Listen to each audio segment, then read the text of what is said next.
Good morning সবাইকে। বাবা, আমার বিস্কুট দেখে তোমার খেতে ইচ্ছা করছে?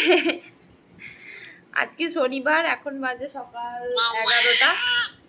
দাঁড়াও দাঁড়াও দাঁড়াও, 11টা বাজে। আজকে এখনই আমি চা খাচ্ছি, কারণ একটু আগে আমি ঘুম থেকে উঠেছি। আজকে আমার ছুটির দিন, আজকে আমার পড়াতে যাওয়া একটাও নেই। আজকে আমার শনি রবি ছুটি থাকে, তাই এখন আমরা চা খেতে বসেছি, আমি আর আমার পুচকি। ও এখন বিস্কুট খাচ্ছে, আমি চা খাচ্ছি। ও আমার তুমি চা দিয়ে বিস্কুট খাবে? খাবে খাবে খাবে, নয় নয় নয় নয়, ডোবাও, চাই ডোবাও, চাই ডোবাও, গরম হয়ে যাবে। চাই ডোবাও। ইয়ে, এবার খাও। ফু দাও, ফু দাও, একটু ফু দাও, একটু চায় আগে ফু দাও। ফু দিয়েছো? ফু দাও, একটু ফু দাও। নাও খাও।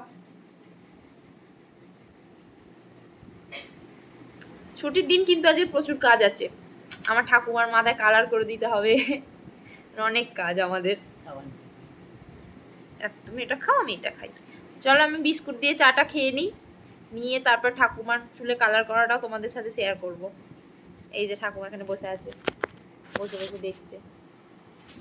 এই যে সামনেটা পুরো সাদা হয়ে গেছে, সামনেটা কালো করার আজকে মিশনে আমরা নামবো। অনেকদিন ধরেই আমাকে বলছে, আমি টাইম পাচ্ছি না, আজকে আমার ছুটির দিন বলে আজকে করে দেবো বলেছি। চলো টাটা করে দাও, বলো টাটা, আবার একটু পরে দেখা হবে, টাটা।